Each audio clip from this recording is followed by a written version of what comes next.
Hey everybody, we're having a great time here at this year's Women of Wisdom Conference. What we love about doing these interviews and talking with people is it is all in line with our theme this year to create a better world. And what we find every time we come to the Women of Wisdom event is people that have contributing their time and their energy and their services and their gifts. And we actually have someone that is exactly doing that, Katie McKenna. Katie, Hello. great to have you here. Thank you for joining me here today. You know, our theme is a better world, and it's taken us about 6 months to formulate this theme. What we're doing here is we're speaking with people to get a sense of your gift, your talent, and what your contribution here is this year at Women of Wisdom. And I'd love to hear from you because I think what you guys are doing here right across the aisle from us, I think it's phenomenal. And tell us a little bit about that. Sure. Well, there's a team of volunteer counselors who are here actually almost around the clock throughout the conference to help people process or talk through anything that's coming up for them through the Healing Temple or any of the workshops. So we're here to support the people who come. Wow. I think that's brilliant because have you done this before here? Not here. No, I haven't. No, and because we've been here several years, and I think it's brilliant. In this day and age, I think we all need a little help to figure out what's going on in the world and how to stay in a sane place. What do you think the greatest challenges are right now to people? Well, that's a broad question. Yes, it I is. do see counseling really as the ability to help create time so people can reflect themselves. The idea is that everybody has their own answers. If they're just able to sit there and process, ideally my job is to help them stimulate them maybe with questions, help them see their blind spots kind of thing, but not to give advice, to help them find their own answers. So what question would you ask me? This is different. I've never done this before. This is like, I think I opened up Pandora's box here. Well, I would ask you, if we were sitting together, if there was anything that you felt out of balance with, if there's anything you're trying to work on, what your maybe learning edge is, where you're trying to grow. Wow, And that's then a great question. Other than that, it's also, are you heavy-hearted? Is there something going on for you that's difficult emotionally? And you usually work with somebody, what, about a 2 or 3 day period to get those questions answered? I mean, I'm thinking of like how I would answer that. I'm thinking about that for myself. And I'm thinking those questions are so important, especially when we talk about a heavy heart, right? I mean, it's really difficult to create a better world if our heart is so heavy. Right. Well, and the idea is that there's information there in the heaviness for us to help find the solution. So the heaviness isn't a bad thing, right? As long as we know how to support ourselves through it. And you're also, you've also studied nutrition. That's correct. I love that you're both, that you know, you're multifaceted, and nutrition for me and understanding it in the world we live in is important. What are you finding is the state of affairs with nutrition? I think we're a little different in the Pacific Northwest. We have a little bit more awareness, especially with Bastyr. But what are you discovering about nutrition in people? Well, you know, I think that in general, our food, we've gotten really far away from what real food is.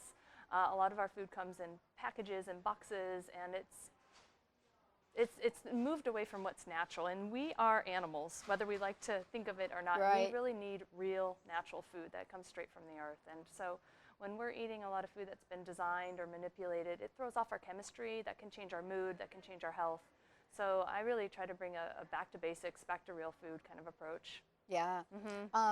You know, for many of us, we've heard things about gluten-free now, about genetically modified food and so forth and so on. You know, my parents growing up and my grandmother, we never had that to think about. Is that a concern to you? Truthfully, yes, but I think people have to pick their battles. Yeah. You have to prioritize. And the truth is also, though, if we go back 3 generations, everything was still kind of organic back then. Organic's not really new. No, it's not, right. And with the wheat and the gluten piece, there's been a lot of changes in how wheat has been farmed and produced, which is also potentially part of the reason why we're seeing such an influx in sensitivities. Yeah, the hardest thing my naturopath ever said to me, beyond give up everything white, was no popcorn.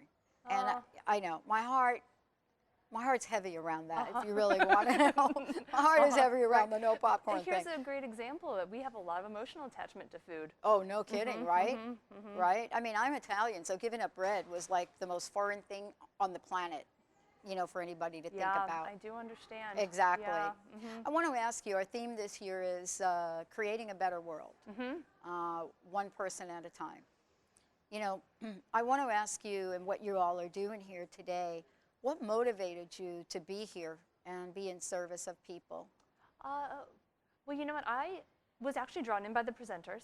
I thought this looked like a great place to learn and resource and connect. Yes. And then my next question was, how can I be a part of it? Wow. And I would love in the future to have the opportunity to be a presenter, and I got in a little late this year, so I thought I could show up as a volunteer counselor. Nice. So who orchestrated this particular booth and service? I don't know for sure who's all in charge, but I know Tammy Littlejohn, who's over across the way. I see was that. our Hopefully major she's going to volunteer. sit in the hot seat here in a minute, I hope. But, you know, we have read a lot about, and many of us experience mental illness. As a matter of fact, you know, my mother committed suicide when I was 6.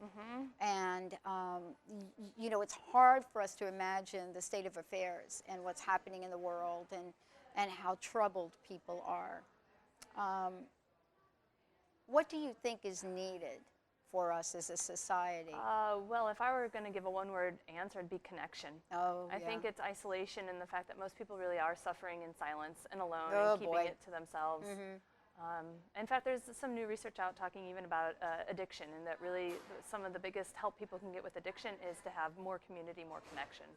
Well, that's why 12-step programs do pretty well. I mean, it is about community and connection. You know, as bad press as they get, you know, it's a way to connect with people that are in a place of struggle. We don't necessarily have that for some of the things that mental illness people experience. That's true. Wow. Well, thank you so much. Give You're us very your welcome. website. Tell people how to find out more about Sure. you. My name's Katie McKenna. I am a master's level nutritionist and a certified counselor, and my office is in Green Lake in Seattle. My website is mckennacounseling.com. Thank you. Thanks You're a lot, welcome. Katie. Yeah, it was Awesome. a pleasure. Thanks.